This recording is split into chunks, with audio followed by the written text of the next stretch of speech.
এই সামান্য নারীর কাছে হেরে গেলা ছেলেরা, একটা 12,000 টাকার মোবাইলের কাছে হেরে গেলা, একটা 14,000 টাকার মোবাইলের অস্থির ছবির কাছে হেরে গেল।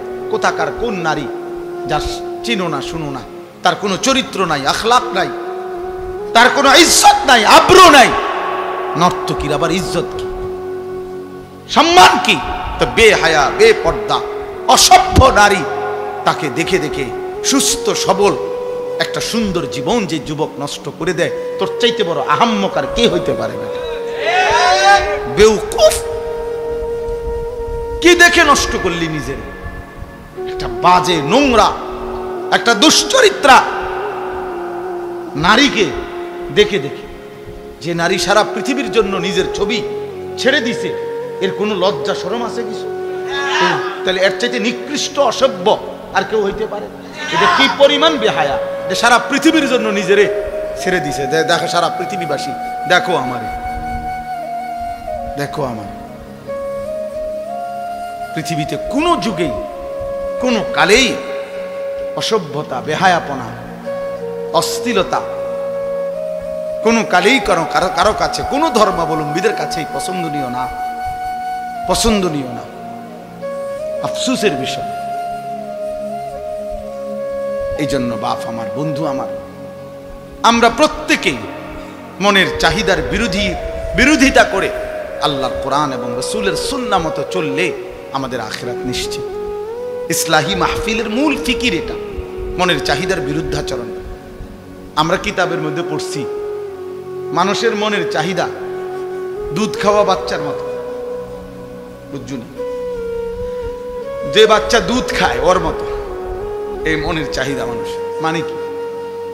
মানে হইল, উনি আছে সুন্দর ব্যাখ্যা, যেই বাচ্চা দুধ খায় এই বাচ্চার নিয়ম হইল 2 বছর পূর্ণ হইলে মারা বহুত জোর কইরা দুধ ছাড়ায়। বুঝেন নাই? এ জীবনেও নিজের থেকে নিজে আমনে হেরে যদি কোরআন শরীফের আয়াত পড়া কোন যে বাবা লিখছে কোরআনে 2 বছর পরে দুধ ছেড়ে দাও, এতে ছাড়বে না, এতে দুধ খাইতে চাই। মায়ের বুকের দুধ সে ছাড়তে চায় না, তারে জোর করে মহিলারা, প্রত্যেক মহিলারা, যে সমস্ত মায়েরা বাচ্চাকে দুধ খাওয়ায় 2 বছর পূর্ণ হলে মায়েরা অনেক কষ্ট কইরা থাপড়াইয়া মায়েরা ফিরাইয়া কান্দে, ঘন্টার পর ঘন্টা বাচ্চা কান্দে, কিন্তু এরপরও তারে দুধ ছাড়ায়। মানে এইটা মা যদি কষ্ট করে দুধ না ছাড়ায়, তাতে তারে যদি ছেড়ে দেয় এমনি এটার উপরে যে নিজে নিজে ছেড়ে দিব, তাইলে এতে দুধ খাওয়া ছাড়বে না, আরো বড় হইলেও ছাড়বে না, মায়ের বুকের দুধ ছাড়বে না। তো এইটারে বলে আর কি বুজুর্গরা যে মানুষের মনের চাহিদাটাও এই দুধের বাচ্চার মতো, অর্থাৎ জোর করে যদি আপনি মনের চাহিদা না সরান, তা আপনি যদি ছাইরা দেন, তো এই মনের চাহিদা আপনারে জাহান্নামে নিয়া তারপরে থামবে, জাহান্নামে পৌঁছাইয়া যাবে। নফস তোমারে জাহান্নামে পৌঁছাই দিবে দোস্ত। একজন নারী দেখে তুমি থেমে যাবে না, না, এবার দেখতেই থাকবা, দেখতেই থাকবা, দেখতেই থাকবা। এই জন্য নেশাখোর, মদখোর যারা, গোটা সাগর যদি মদ বানায়া দেয় হারাম খোরের, এরপরও তৃপ্তি হয় না। দেখেন কি যারা মদখোর, নেশাখোর, গাঁজাখোর, ফুট্টাখোর, বাবাখোর, ডাইলখোর, হারামখোর, এগুলো লানত তার উপরে। আল্লাহ রাসূল বলছে মুদমিনু খামরিন, যে নেশাখোর তার জন্য জান্নাত হারাম, হারাম, তার জন্য জান্নাত হারাম। নবীজি বলছে শবে বরাতের রাতে, যে রাতে আল্লাহ তাআলা কোটি কোটি বান্দাকে মাফ করে দেয়, সেই পবিত্র বরকতময় রাতেও এই নেশাখোরকে আল্লাহ মাফ করেন, মাফ করেন। এর জন্য যুবক, 1 ফোঁটা নেশার সাথে যদি কারো সম্পর্ক থাকে, রহম করো নিজের উপরে, ছেড়ে দাও। বলে 1-2 ফোঁটায় কিচ্ছু হবে না, না, খোদার কসম 1 ফোঁটাও হারাম। কুল্লু মা আসকারা ফাকালিলুহু ওয়া কাসীরুহু হারাম। নবীজি সাল্লাল্লাহু আলাইহি সাল্লামের হাদিস, যা নেশা তৈরি করে তা সামান্য হারাম, বেশিও হারাম। পেশাবের 1 ফোঁটা খেয়ে দেখো, পায়খানার 1 ফোঁটা, এক সামান্য পায়খানা খেয়ে দাও, সামান্যই তো এটা।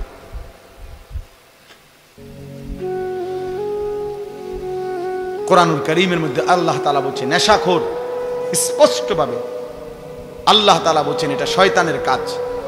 মিন আমালিশ শাইতান। আর শয়তান তোমাদেরকে কি চায়?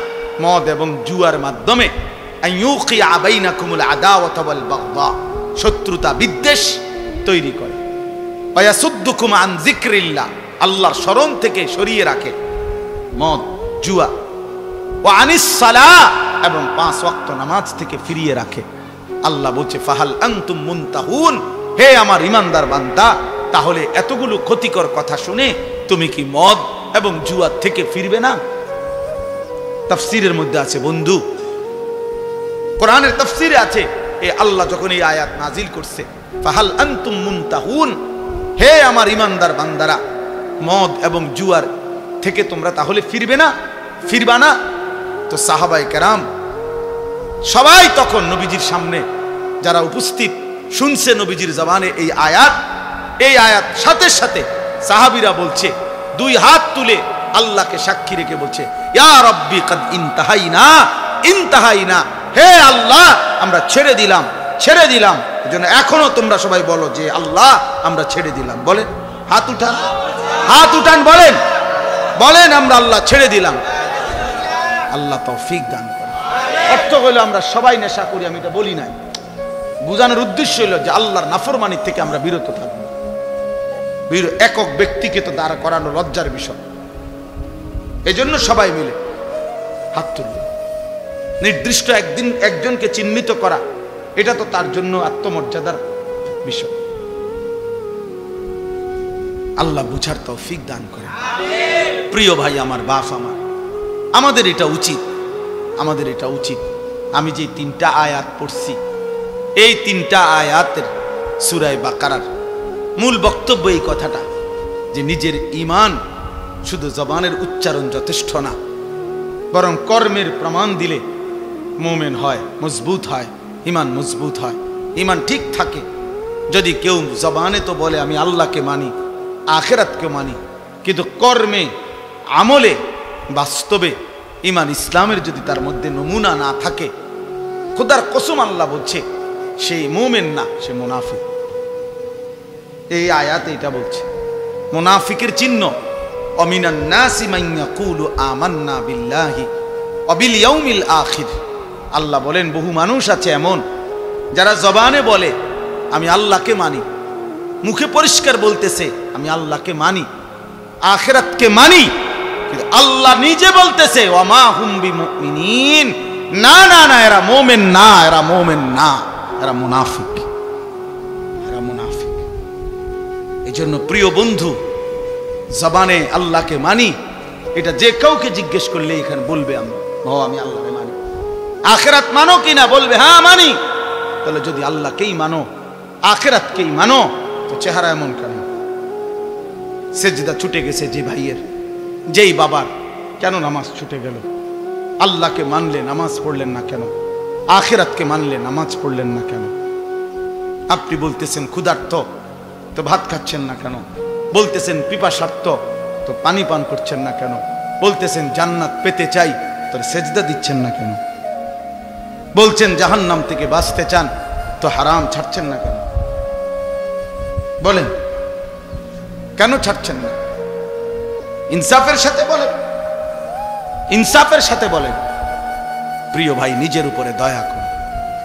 সার্টিফিকেট দেখে মুসলমান না, হাসরের ময়দান ভোটার আইডি কার্ড দিয়ে না, জন্ম নিবন্ধন সনদ দিয়ে না, পাসপোর্ট দিয়ে না, সেজদা দিয়ে, আল্লাহর গোলামি, আল্লাহর বন্দিগি দিয়ে প্রমাণ করতে হবে আমার দিলের মধ্যে কালেমা, আমার জবানে কালেমা, আমার সারা দেহে কালেমার প্রতিচ্ছবি, ঈমানের প্রতিচ্ছবি, তাইলেই আমি মুমিন, নাই তো মুনাফিক। নাই তো কি বলেন না? নয় তো কি? এই যে শুনলেন আল্লাহ বললেন ওমা হুম, হে কয় আমি আল্লাহরে মানি, আল্লাহ কয় না। হে কয় আমি আখিরাত মানি, আল্লাহ কয় না, তুমি মুমিন না। তাহলে কি বোঝা গেল? একজন মানুষ মুখে বলার পরেও আল্লাহ বলতেছে সে মুমিন না, তাহলে বোঝা গেল শুধু মুখের উচ্চারণ যথেষ্ট নয়। এটা বাদ না, মুখে উচ্চারণ করতে হবে না এটা না, মানে মুখের উচ্চারণই শুধু কি নয়, যথেষ্ট নয়, কর্মের প্রমাণ দিতে হবে। আমলের ঘাটতি মুনাফিকের চিহ্ন, আমলের অলসতা মুনাফিকের চিহ্ন, মুনাফিকের চিহ্ন। কোরআনুল কারীম থেকে আমি শুনাই বাবা, কোরআন আল্লাহ স্পষ্ট বলছে, সূরা তাওবার মধ্যে আছে মুনাফিক কেমন, কারা, আল্লাহ পরিষ্কার বলছে, ওয়ালা ইয়াতুনাস সালাতা ইল্লা ওয়াহুম কুসালা। আল্লাহ বলে মুনাফিক তারা যারা নামাজে আসে না, আর যদি আসেও অলস ভাবে। প্রথমত নামাজেই আসে না, দ্বিতীয়ত যাও কুদ্দুরে আসে তাও জান চলে না, অলস। কুসালা মানে অলস। এই যে অলসতার কথা একটু আগে কইছি, অলসতা ইমানের কাজে, আমলের কাজে খোদার কসম সরাসরি মুনাফিকের চিহ্ন। সারাদিন মেহনত করার পরে আবার বলতেছেন ফাংসাব, অর্থ হলো আপনি কঠোর পরিশ্রম করুন, আবার রাত্রে লম্বা সময় আপনি পরিশ্রম করুন। অপশন নাই, মুমিনের দুনিয়ায় কোনো অপসর হয় না। ইমানদারের জিন্দিগি, যারা আখিরাত সামনে, যারা অনেক নেকি দরকার, যে বোঝে যে আমার কবর অনেক লম্বা, হাসরের ময়দান আমার অনেক লম্বা, তার সময় খুব কম, তার সময় খুব কম।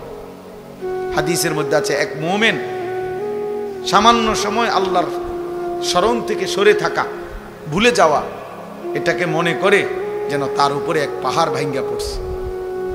আর এক নাফরমান বড় থেকে বড় কোনো পাপ করা, এটাকে মনে করে যেন এক সামান্য পিঁপড়া তারে কামড় দিছে, অর্থাৎ সেইটাকে কিছুই মনে করে না। কিন্তু এক ইমানদার সামান্য একটু ভুলকেও অনেক বড় কিছু মনে করে, অনেক বড় মুসিবত মনে করে। এই জন্য প্রিয় ভাই বাবা, আমার জন্য আপনার জন্য এটা একটা জরুরি বিষয়। ইবাদতে অলসতা, এই মন চায় না, ভাল লাগে না, আচ্ছা জান না আইতে আছে, আচ্ছা করবো আর কি, আচ্ছা সময় আছে তো, এরকম শুরু করছেন না। এই এক ধরনের অবহেলা, অলসতা, এটা অনেক বড় লানত, অনেক বড় অভিশাপ। কর্মের উদ্দীপনা না থাকা, মেহনতের একটা জজবা না থাকা, হৃদয়ের মধ্যে কোনো আখিরাতের প্রেরণা না থাকা, এটা লানত, লানত। এটা অভিশাপ, এটা অভিশাপ যে আল্লাহ তাআলা দিল মুর্দা বানায় দিছে। ওই দিলের মধ্যে আর আখিরাতের কোনো প্রেরণা জাগে না, ইবাদতের কোনো প্রেরণা জাগে না। কোরআন শরীফে আছে হযরত মুসা আলাইহিস সালাম এবং ওনার ভাই হারুন আলাইহিস সালাম, ওনারা দুইজনই নবী ছিলেন এবং দুইজনকে আল্লাহ তাআলা একসাথে নবী বানাইছে। এই দুইজনকেই আল্লাহ বলছেন ফেরাউনের কাছে আমার দ্বীনের দাওয়াত, কালেমার দাওয়াত নিয়ে যাও। তো এটা যে বলছে, এইখানে আল্লাহ একটা কথা বলছে ওনাগরে, ইদহাবা ইলা ফিরআউন, তোমরা দুইজন ফেরাউনের কাছে যাও, ওয়ালা তানিয়া ফি যিকরি। এইটার অর্থ হলো সাবধান, শুনে রাখো। নবীদেরকে বলতেছে আমি আল্লাহর স্মরণ, আমার জিকির করতে অলসতা করো না, অলসতা করবা না আমার স্মরণে, আমার ইবাদত। অর্থাৎ একবার বলছি, দুইবার বলছি, 10 বার বলছি, 50 বার বলছি, শুনে না, হ্যাঁ আর হইতো না, আরে বাদ দাও তার কথা, অসিব্য, এটা হইতো না।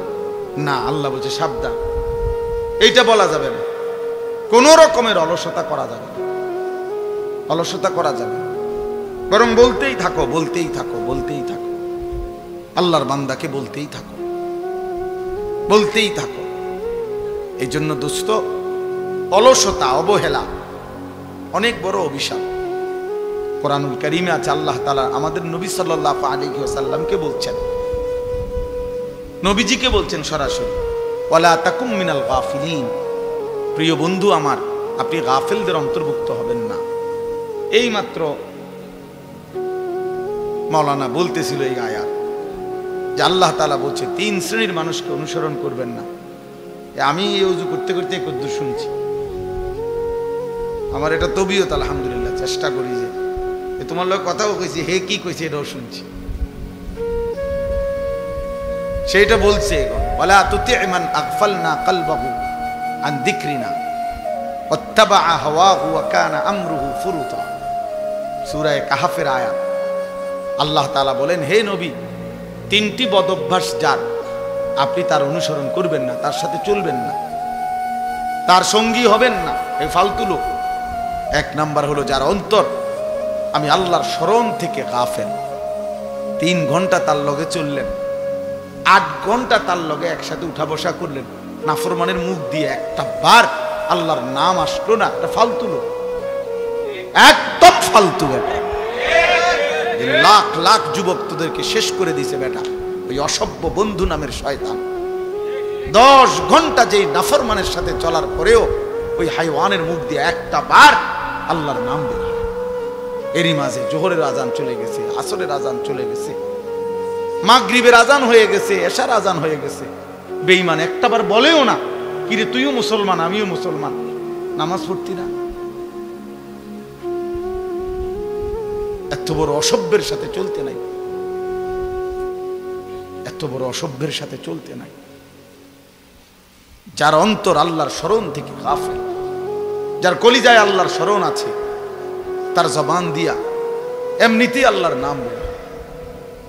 আমাদের খতিব সাহেব বর্তমান জাতীয় মসজিদ বাইতুল মুকাররমের যিনি খতিব, সারা পৃথিবী বিখ্যাত আলেম। ওই আমরা তো যারা ওয়াইজ বক্তা তারা তো মানুষে এগুলা রেডিমেড টাইটেল বানায়, আন্তর্জাতিক খ্যাতি সম্পন্ন মুফাসসিরে কোরআন, যমুনা ব্রিজ, তারপরে ভৈরবের ফুল, সিমেন্টের বস্তা। কইতে কইতে হুজুর কই, বক্তা কই, টাইটেল কই, উড়ে এলাইছে আর সোজা কথা। এগুলো অধিকাংশই ধোঁকা, কিন্তু উনি বাস্তবিক অর্থেই পৃথিবী বিখ্যাত আলেম। আমার বাংলাদেশ ওনাকে যে পরিমাণ চিনে, বিশ্বাস করেন গোটা আরব তার চাইতে 100 গুণ বেশি ওনাকে চিনে। উনি আরবের সমস্ত আলেমদের কাছে সমাদৃত একজন আলেম। আরবের ইউনিভার্সিটিতে ওনার কিতাব, লিখিত আরবি কিতাব পড়ানো হয়, মোতালা হয়, গবেষণা হয়।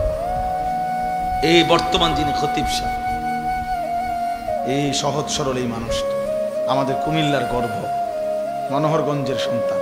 আলহামদুলিল্লাহ, আলহামদুলিল্লাহ, এমন সোনার মানুষ, এমন আলোকিত মানুষ। তো এরকম বরকতময় একজন ব্যক্তিত্ব তিনি হযরত মাওলানা আব্দুল মালিক সাহেব। অনেকবার নিজের জীবনে এই কথাটা, যে আমি যে কথার প্রসঙ্গে বলতেছিলাম, হুজুরকে আমি অনেক দেখছি, বয়ান শুনছি। এই মনে করেন বসে আমি কুমিল্লা খিদমা হসপিটালে হুজুরকে দেখছি, ওয়াজ ছাড়াও এমনি, মানে ওনার আব্বা অসুস্থ ছিলেন, উনিও বড় আলেম ছিলেন। তো ওনার আব্বা দেখতে আসছে, হসপিটালে বসা, আব্বার শুশ্রূষা আমরাও বসছি, আবার মাহফিলে দেখছি, ওয়াজে দেখছি। ওনার এক দবিয়ত দেখছি যে কথা বলতেছে বলতেছে, স্বাভাবিক কথা হোক আর ওয়াজ হোক, হঠাৎ 4 মিনিট 5 মিনিট 3 মিনিট পর পর একটু থেমে যায়, থাইমা আবার নিজে নিজে বলে লা ইলাহা ইল্লাল্লাহ, লা ইলাহা ইল্লাল্লাহ, 2-3 বার লা ইলাহা ইল্লাল্লাহ পরে আবার ওয়াজ করে। মনে হয় যেন এইটা দিয়ে উনি নিঃশ্বাস ফেলে, জিকির দিয়ে দম ফেলে, জিকির দিয়ে। হ্যাঁ, আমি বহুবার দেখছি, বহুবার, যে ফাঁকে ফাঁকে হঠাৎ কথা বলতেছে কোন এক প্রসঙ্গ, কিন্তু মাঝখানে থাইমা গেছে, ব্রেক দিয়ে ফেলছে, দিয়েই কি করে কালেমা পড়ে, কয়েকবার পরে আবার কথা বলে। আবার হসপিটালেও দেখছি, ওই সময় তো ওয়াজ করে না, মানে ওনার আব্বারে দেখতে আসছে, এখানেও এই তবিয়ত। তাহলে 24 ঘন্টা যার জিন্দিগি আল্লাহ তাআলার জিকির মোহাব্বত তার কলিজার মধ্যে, আল্লাহ তাআলা বলছেন তার সাথে চলবে। ওয়াত্তাবা হাওয়াহু, যে তার মনের চাহিদার অনুসরণ করে, তার মনে যা চায় তাই করে, তাই চলে, আল্লাহ বলেন এমন নাফরমানের সাথে চলবেন না, এটা একদম ফালতু। ওয়া কানা আমরুহু ফুরুতা, আর যার প্রত্যেক কাজই সীমা লঙ্ঘন, যাই করে আল্লাহর নাফরমানি শুধু করে না, বরং সীমা লঙ্ঘন করে। চুরি ডাকাতি, সিনা ব্যভিচার, মদ জুয়া, সুদ ঘুষ হারামের উপরে অহংকার করে, সীমা লঙ্ঘন করে, অতিরঞ্জিত করে। কোন রকমের লজ্জা শরমের বালাই নাই, লজ্জা শরমের বালাই নাই। আমার বাপ বহু গুনাহ বহু পাপ তো আগে এক সময় ছিল, সব সময় ছিল, কিন্তু মানুষের মধ্যে কিছুটা লজ্জিত একটা ভাব ছিল। আজ ছেলেদের অসভ্যতা, মেয়েদের বেহায়াপনা, মনে হয় না এদের কোনো মা আছে, বাবা আছে, এদের কোনো সমাজ আছে। এরা মহল্লার কাউকে কোনো পরোয়া করে, কাউকে কোনো ন্যূনতম সম্মান করে, একটু হলেও সামান্য লজ্জিত বিব্রত হয় এমনও নাই। এমন লাখ লাখ ছেলে পেলের চলাফেরা দেখলে বুঝাই যায় তার কোনো মা নাই, বাপ নাই, পরিবার নাই, সমাজ নাই, তার কোনো আল্লাহ নাই, খোদা নাই, রাসূল নাই, কিচ্ছু নাই, কিচ্ছু নাই। এক জানোয়ারের জিন্দেগি লালন পালন করছে। নিজের মতো চুল, নিজের মতো চেহারা, নিজের মতো খায়, নিজের মতো ঘুমায়, যেখানে সেখানে পেশাব করতেছে। এটা কি রাস্তার কিনার? মানুষ দেখতেছে কি মনে করবে? নারী দেখতেছে, ছবি দেখতেছে, মোবাইল টিপতেছে, আড্ডা দিতেছে, রাস্তার পাশে কার মেয়ে নিয়ে গল্প করতেছে, হাসি ঠাট্টা ছবি উঠাইতেছে। এদিক দিয়ে সিএনজি যায়, গাড়ি যায়, মাইক্রো যায়, মানুষ দেখে, কিন্তু বেহায়া জানোয়ারের এক বিন্দুও লজ্জিত কোনো অনুভূতিও নাই। মানুষের কাতার থেকে বের হয়ে গেছে, ইনসানের কাতার থেকে বের হয়ে গেছে, নিজেকে পশুত্বের চাইতেও নিম্ন স্তরে নিয়ে গেছে। এজন্য দোস্ত, আমি যে কথা শুরু করছিলাম, আল্লাহর কথা মনোযোগ দিয়ে শুনতে হয়। বাবাদেরকেও বলি, জুমার নামাজের ইমাম সাহেব বয়ান করে, আপনি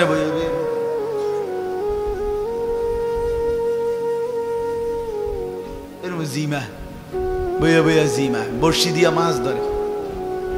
আগের দিনে যে বর্ষি দিয়া মাছ ধরতো, মাছের ইটা একবার নিচের দিকে থাকে, আবার ওরে এরকম বসে বসে মাছ ধরে। এই সমস্ত গাফেল মানুষ, এদের জীবনের পরিবর্তন হয়। ওই যেমন আছে এমন, বয়স হয়ে গেছে 200 বছর, অনবিরি বইয়া বুড়া বাঁকা হইয়া গেছে, এরপরও বিড়ি, এরপরও কথা কইলে আক করলে গালি ছাড়া কথা বাইর হয়। টেলিভিশন না দেখলে রাতের ঘুম হয় না, অথচ বয়স হয়ে গেছে। হায়া হবে কখন? লজ্জা হবে কখন?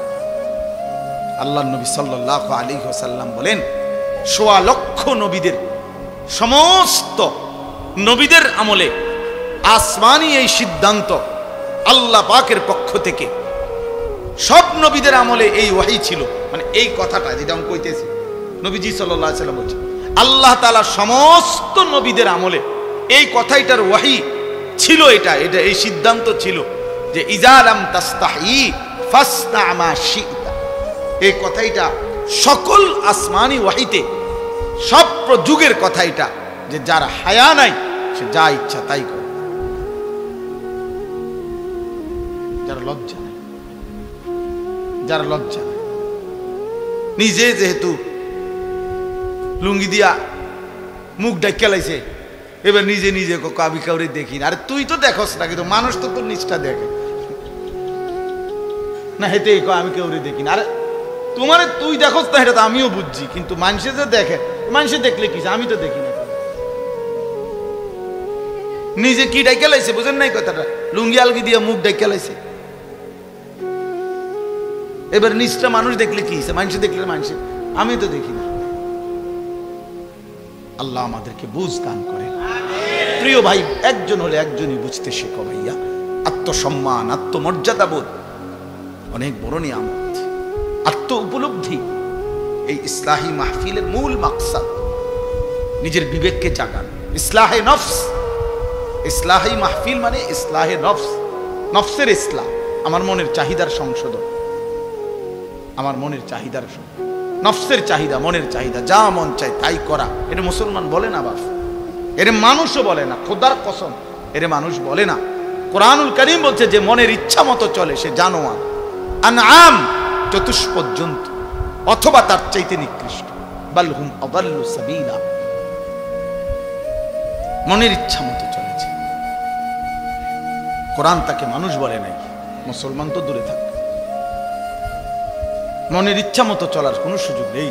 ইসলাহি মাহফিল মানে ইসলাহে নফস, নফসের সংশোধন। এই অশান্ত মন নফস মনের চাহিদা সারাক্ষণ গুনাহ করতে প্ররোচিত করে, সেখান থেকে তার ধৈর্য আনতে হবে, ফাড়া দিয়া গাড়ের মধ্যে মনের চাহিদার, তারপরে নেক কাজ করতে হবে। নফস মানুষের মনের চাহিদা প্রথম কি চায়? প্রত্যেক মানুষের একেবারে একজন লোক মনে করেন 400 বছর কাবা ঘরের সামনে দাঁড়াইয়া ইবাদত করছে, মনে করেন 401 বছরের সময়ও তার মনের চাহিদা তারে গাফলতি, খামখেয়ালি, অবহেলার দিকেই প্ররোচিত। নফস সোজা হয় না, বড় হারামি, বড় শক্ত হারামি। তারে বহুত চাপ দিয়া মনের চাহিদাকে, মনের চাহিদার ঘাড়ে পাও দিয়া এরপরে নেক কাজ করতে হয়। তিতা ওষুধ জোর করেই খাইতে হয়, মন না চাইলেও খাইতে হয়। প্রত্যেক ট্যাবলেটেই দেখেন কামড় দিলে, দাঁতে যদি কোনো কারণে কামড় পড়ে দেখবেন ভাঙ্গিয়া গেলে তিতা, এটা উপরের লেভেলটা শুধু একটু কি অন্যরকম আর, কিন্তু নাই তো ভিতরটা কি তিতাই, ঔষধ তিতাই হয়। এই জন্য মনের চাহিদা বড় খতরনাক। মনের চাহিদা মতো চলা যাবে না বাপ। আমরা মুসলমান, মনের চাহিদা প্রথমেই মানুষকে ইন্নান নাফসা লাআম্মারাতুম বিসসু, কোরআনে আল্লাহ বলছে প্রত্যেক মানুষের নফস মনের চাহিদা তাকে প্রচন্ড ভাবে প্রেসার দেয়, আদেশ করে গুনাহের প্রতি, বিসসু গুনার প্রতি। ফাআলহামাহা ফুজুরাহা ওয়া তাকওয়াহা, আল্লাহ কোরআনে বলছে নফস প্রথম কি বলে? প্রথম ফুজুর, গুনাহের কথা বলে, ইলহাম করে, ইলহাম অন্তরে ঢালে মনের চাহিদা, প্রথম গুনাহ করতে পারে। এই জন্য 1 ঘন্টা নারী দেখা এটা খুব সহজ, কিন্তু 1 মিনিট চোখ নিচের দিকে নামাইলে ভিতরে আটলান্টিক মহাসাগরের ঝড় ওঠে, কলিজাটা ছিঁড়া যায়, বহুত কষ্ট হয়, বহুত কষ্ট হয়। 1 মিনিট চোখ নিচের দিকে নামায় রাখা, নারীর দিকে না দেখে থাকা বহুতই কষ্ট হয়, কিন্তু 1 ঘন্টা তাকাইয়া থাকলেও কোনো অসুবিধা হয় না, কারণ গুনাহ যে, কথা বুঝেন নাই, এতে কোনো সমস্যা হয় না। গুনাহ যে, নফস তো এটাই চায়, কিন্তু চোখটা নামাইলাইলে তো নফসের ব্যতিক্রম, তো নফস তখন ভিতরে তোলপাড় শুরু করে, সাগরের ঢেউর মতো তোলপাড় শুরু করে। এজন্য ভাইয়া, যে বুঝলেন আর কি, যে ভাবলেন এমনি এমনি দুনিয়া শেষ হয়ে, এই সিটার বাটফার লই, এই আবার ভালো নেককার লই, এই দুনিয়া শেষ হয়ে, সব একসাথে বাটফার হবে না, সব একসাথে ইমানদার হবে না, বুঝেন নাই? এর নাম দুনিয়া, ভালো মন্দ এর নাম দুনিয়া, সব ভালো জান্নাত, সব মন্দ জাহান্নাম। আর ভালো মন্দ এর নাম কি? দুনিয়া। এই নিয়েই চলবে, এর মাঝখান দিয়ে আমাদের বাঁচতে হবে, এর মাঝখান দিয়ে বাঁচতে হবে। এই সমাজে অসভ্যতা চলবেই, এই সমাজে নোংরামি চলবেই, এই চারিদিকে জিনা, ব্যভিচার, মদ, জুয়া, বেহায়াপনা, বেপরদিকি চলবেই, এর মাঝখান দিয়েই আমারে বাঁচতে হবে। এটাই তো পরীক্ষা, এটাই তো তাকওয়ার পরীক্ষা, এটাই তো আখিরাতের পরীক্ষা। আর আল্লাহ তো কোরআনে বলছেন আমি দুনিয়ার হায়াত দিছি পরীক্ষা করার জন্য, লিয়াবলুয়াকুম লিনাবলুয়াহুম ওয়া নাবলুকুম ওয়ালা নাবলুয়ান্নাকুম, এই শব্দ বারবার আছে কোরআন শরীফে। পরীক্ষা করব বান্দা, পরীক্ষা করছি, পরীক্ষা করতে হবে, পরীক্ষা দিতে হবে। দুনিয়া দারুল ইমতিহান, দুনিয়াকে বলে পরীক্ষার ঘর, আখিরাত হলো ফলাফলের ঘর। এখানে পরীক্ষা দিবেন, হাসরের মাঠে ফলাফল শুনবেন। ফাআম্মা মান উতিয়া কিতাবাহু বিয়ামিনি, যার আমল নামা হাসরের ময়দানে আল্লাহ বলে ডান হাতে দেওয়া হবে, সে একটা চিৎকার দিয়া নিজের পরিবার, আত্মীয় স্বজন, পরিচিত জনদের সামনে নিজের আমল নামাটা দেখাবে, দেখায় বলবে হা উমুকরাউ কিতাবিয়া, এই দেখো দেখো, পড়ো আমার নাম, আমার আমল নামা পড়ে দেখো, আমার নাম উঠছে জান্নাতীদের তালিকায়। কিতাবিয়া, পড়ো তোমরা আমার আমল নামা, দেখো তো আমার নাম উঠছে কিসে। তাইলে দোস্ত, দুনিয়া পরীক্ষার ঘর। কাপুরুষ হেরে যায়, মুজাহিদ হারে না, মুমিন হারে না, কাপুরুষ হেরে যায়। এই সামান্য নারীর কাছে হেরে গেলা ছেলেরা, একটা 12,000 টাকার মোবাইলের কাছে হেরে গেলাম, একটা 14,000 টাকার মোবাইলের অস্থির ছবির কাছে হেরে গেল। কোথাকার কোন নারী যা চিনো না শুনো না, তার কোনো চরিত্র নাই, আখলাক নাই, তার কোনো ইজ্জত নাই, আব্রু নাই। নর্তকীর আবার ইজ্জত কি, সম্মান কি? তো বেহায়া, বেপর্দা, অসভ্য নারী, তাকে দেখে দেখে সুস্থ সবল একটা সুন্দর জীবন যে যুবক নষ্ট করে দেয়, তোর চাইতে বড় আহাম্মক আর কে হইতে পারে না? বেউকুফ, কি দেখে নষ্ট করলি নিজে? একটা বাজে, নোংরা, একটা দুশ্চরিত্রা নারীকে দেখে দেখে, যে নারী সারা পৃথিবীর জন্য নিজের ছবি ছেড়ে দিছে, এর কোনো লজ্জা শরম আছে কিছু? তাহলে এর চাইতে নিকৃষ্ট অসভ্য আর কেউ হইতে পারে? এটা কি পরিমাণ বেহায়া যে সারা পৃথিবীর জন্য নিজেরে ছেড়ে দিছে। দেখো সারা পৃথিবীবাসী, দেখো আমারে, দেখো আমারে। পৃথিবীতে কোনো যুগেই কোনো কালেই অসভ্যতা, বেহায়াপনা, অশ্লীলতা কোনো কালেই কারো কারো কাছে, কোনো ধর্মাবলম্বীদের কাছেই পছন্দনীয় না, পছন্দনীয় না। আফসোসের বিষয়। এই জন্য বাপ আমার, বন্ধু আমার, আমরা প্রত্যেকেই মনের চাহিদার বিরোধিতা করে আল্লাহর কোরআন এবং রাসূলের সুন্নাহ মতো চললে আমাদের আখিরাত নিশ্চিত। ইসলাহি মাহফিলের মূল ফিকির এটা, মনের চাহিদার বিরুদ্ধাচরণ। আমরা কিতাবের মধ্যে পড়ছি মানুষের মনের চাহিদা দুধ খাওয়া বাচ্চার মতো। বুঝুনি, যে বাচ্চা দুধ খায় ওর মতো এই মনের চাহিদা মানুষ। মানে কি? মানে হইল, উনি আছে সুন্দর ব্যাখ্যা, যেই বাচ্চা দুধ খায় এই বাচ্চার নিয়ম হইল 2 বছর পূর্ণ হইলে মারা বহুত জোর কইরা দুধ ছাড়া। বুঝেন নাই? এ জীবনেও নিজের থেকে নিজে আমনে হেরে যদি কোরআন শরীফের আয়াত পড়া কোন যে বাবা লিখছে কোরআনে 2 বছর পরে দুধ ছেড়ে দাও, এতে ছাড়বে না, এতে দুধ খাইতে চাই। মায়ের বুকের দুধ সে ছাড়তে চায় না, তারে জোর করে মহিলারা, প্রত্যেক মহিলারা, যে সমস্ত মায়েরা বাচ্চাকে দুধ খাওয়ায় 2 বছর পূর্ণ হলে মায়েরা অনেক কষ্ট কইরা থাপড়াইয়া মায়েরা ফিরাইয়া কান্দে, ঘন্টার পর ঘন্টা বাচ্চা কান্দে, কিন্তু এরপরও তারে দুধ ছাড়ায়। মানে এইটা মা যদি কষ্ট করে দুধ না ছাড়ায়, তাতে তারে যদি ছেড়ে দেয় এমনি এটার উপরে যে নিজে নিজে ছেড়ে দিব, তাইলে এতে দুধ খাওয়া ছাড়বে না, আরো বড় হইলেও ছাড়বে না, মায়ের বুকের দুধ ছাড়বে না। তো এইটারে বলে আর কি বুজুর্গরা যে মানুষের মনের চাহিদাটাও এই দুধের বাচ্চার মতো। অর্থাৎ জোর করে যদি আপনি মনের চাহিদা না সরান, তা আপনি যদি ছাইরা দেন, তো এই মনের চাহিদা আপনার জাহান্নামে নিয়া তারপরে থামবে, জাহান্নামে পৌঁছাইয়াছে। নফস তোমারে জাহান্নামে পৌঁছাই দিবে দোস্ত। একজন নারী দেখে তুমি থেমে যাবে না, না, এবার দেখতেই থাকবা, দেখতেই থাকবা, দেখতেই থাকবা। এই জন্য নেশাখোর, মদখোর যারা, গোটা সাগর যদি মদ বানায়া দেয় হারাম খোরের, এরপরও তৃপ্তি হয় না।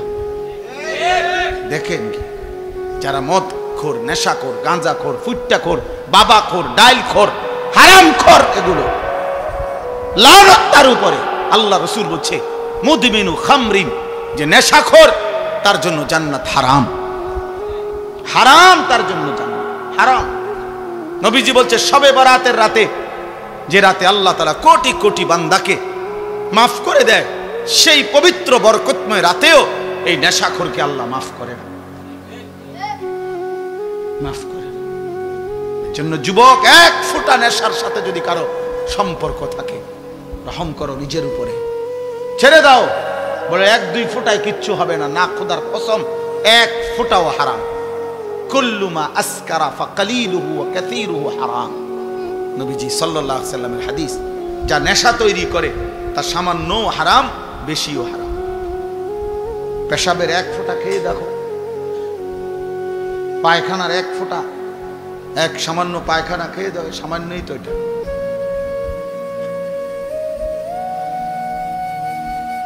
কোরআনুল কারীমের মধ্যে আল্লাহ তাআলা বলছেন নেশাখোর, স্পষ্টভাবে আল্লাহ তাআলা বলছেন এটা শয়তানের কাজ, মিন আমালিশ শাইতান। আর শয়তান তোমাদেরকে কি চায়? মদ এবং জুয়ার মাধ্যমে আইয়ুকিয়া বাইনাকুমুল আদাওয়াতা ওয়াল বাগদা, শত্রুতা বিদ্বেষ তৈরি করে। ওয়ায়াসুদ্দুকুম আন যিকরিল্লাহ, আল্লাহর স্মরণ থেকে সরিয়ে রাখে মদ জুয়া। ওয়া আনিস সালাহ, এবং 5 ওয়াক্ত নামাজ থেকে ফিরিয়ে রাখে। আল্লাহ বলছে ফাহাল আনতুম মুনতাহুন, হে আমার ইমানদার বান্দা, তাহলে এতগুলো ক্ষতিকর কথা শুনে তুমি কি মদ এবং জুয়া থেকে ফিরবে না? তাফসীরের মধ্যে আছে বন্ধু, কোরআনের তাফসীরে আছে, এই আল্লাহ যখন এই আয়াত নাজিল করছে ফাহাল আনতুম মুনতাহুন, হে আমার ইমানদার বান্দারা, মদ এবং জুয়ার থেকে তোমরা তাহলে ফিরবে না, ফিরবা না? তো সাহাবায়ে কেরাম সবাই তখন নবীজির সামনে যারা উপস্থিত শুনছে নবীজির জবানে এই আয়াত সাথে সাথে সাহাবীরা বলছে, 2 হাত তুলে আল্লাহকে সাক্ষী রেখে বলছে, ইয়া রাব্বি কাদ ইনতাহাইনা, হে আল্লাহ আমরা ছেড়ে দিলাম। এজন্য এখনো তোমরা সবাই বলো যে আল্লাহ আমরা ছেড়ে দিলাম। বলেন, হাত উঠান, বলেন আমরা আল্লাহ ছেড়ে দিলাম। আল্লাহ তৌফিক দান করে। অর্থ হলো আমরা সবাই নেশা করি, আমি এটা বলি নাই। বুঝানোর উদ্দেশ্য হলো যে আল্লাহর নাফরমানি থেকে আমরা বিরত থাকবো। একক ব্যক্তিকে তো দাঁড় করানো লজ্জার বিষয়, এজন্য সবাই মিলে হাত তুলব। নির্দিষ্ট একজনকে চিহ্নিত করা, এটা তো তার জন্য আত্মমর্যাদার বিষয়। আল্লাহ বুঝার তৌফিক দান করে। প্রিয় ভাই আমার, বাপ আমার, আমাদের এটা উচিত। আমি যে 3টা আয়াত পড়ছি, এই 3টা আয়াতের সূরা বাকারার মূল বক্তব্য এই কথাটা যে নিজের ঈমান শুধু জবানের উচ্চারণ যথেষ্ট না, বরং কর্মের প্রমাণ দিলে মুমিন হয়, মজবুত হয়, ঈমান মজবুত হয়, ঈমান ঠিক থাকে। যদি কেউ জবানে তো বলে আমি আল্লাহকে মানি, আখিরাতকে মানি, কিন্তু কর্মে আমলে বাস্তবে ঈমান ইসলামের যদি তার মধ্যে নমুনা না থাকে, খোদার কসম আল্লাহ বলছে সেই মুমিন না, সে মুনাফিক। এই আয়াতে এটা বলছে মুনাফিকের চিহ্ন, অমিনান নাসি মান ইয়াকুলু আমান্না বিল্লাহি ওয়া বিল ইয়াউমিল আখির। আল্লাহ বলেন বহু মানুষ আছে এমন যারা জবানে বলে আমি আল্লাহকে মানি, মুখে পরিষ্কার বলতেছে আমি আল্লাহকে মানি, আখিরাতকে মানি, কিন্তু আল্লাহ নিজে বলতেছে ওয়া মা হুম বিমুমিনিন, না না না, এরা মুমিন না, এরা মুনাফিক। এজন্য প্রিয় বন্ধু, জবানে আল্লাহকে মানি, এটা যে কাউকে জিজ্ঞেস করলে এখানে বলবে আমি আল্লাহকে মানি। আখিরাত মানো কিনা? বলবে হ্যাঁ মানি। তাহলে যদি আল্লাহকেই মানো, আখিরাতকেই মানো, তো চেহারা এমন কেন? সেজদা ছুটে গেছে যে ভাইয়ের, যেই বাবার, কেন নামাজ ছুটে গেল? আল্লাহকে মানলে নামাজ পড়লেন না কেন? আখিরাতকে মানলে নামাজ পড়লেন না কেন? আপনি বলতেছেন ক্ষুধার্ত, তো ভাত খাচ্ছেন না কেন? বলতেছেন পিপাসার্ত, তো পানি পান করছেন না কেন? বলতেছেন জান্নাত পেতে চাই, তো সেজদা দিচ্ছেন না কেন? বলছেন জাহান্নাম থেকে বাঁচতে চান, তো হারাম ছাড়ছেন না কেন? বলেন কেন ছাড়ছেন না? ইনসাফের সাথে বলেন। প্রিয় ভাই, নিজের উপরে দয়া করুন। সার্টিফিকেট দেখে মুসলমান না, হাসরের ময়দান ভোটার আইডি কার্ড দিয়ে না, জন্ম নিবন্ধন সনদ দিয়ে না, পাসপোর্ট দিয়ে না, সেজদা দিয়ে, সেজদা আল্লাহর গোলামি, আল্লাহর বন্দিগি দিয়ে প্রমাণ করতে হবে আমার দিলের মধ্যে কালেমা, আমার জবানে কালেমা, আমার সারা দেহে কালেমার প্রতিচ্ছবি, ঈমানের প্রতিচ্ছবি, তাইলেই আমি মুমিন, নাই তো মুনাফিক। নাই তো কি বলেন না? নয় তো কি? এই যে শুনলেন আল্লাহ বললেন ওমা হুম, হে কয় আমি আল্লাহরে মানি, আল্লাহ কয় না। হে কয় আমি আখিরাত মানি, আল্লাহ কয় না, তুমি মুমিন না। তাহলে কি বোঝা গেল?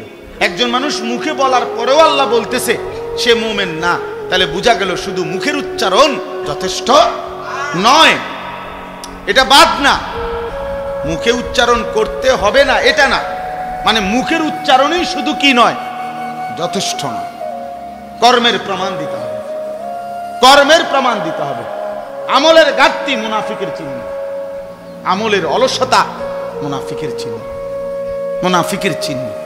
কোরআনুল কারীম থেকে আমি শুনাই বাবা, কোরআন আল্লাহ স্পষ্ট বলছে, সূরা তাওবার মধ্যে আছে মুনাফিক কেমন, কারা, আল্লাহ পরিষ্কার বলছে, ওয়ালা ইয়াতুনাস সালাতা ইল্লা ওয়া হুম কুসালা। আল্লাহ বলে মুনাফিক তারা যারা নামাজে আসে না, আর যদি আসেও অলস ভাবে। প্রথমত নামাজেই আসে না, দ্বিতীয়ত যাও কুদ্দুরা আসে তাও জান চলে না।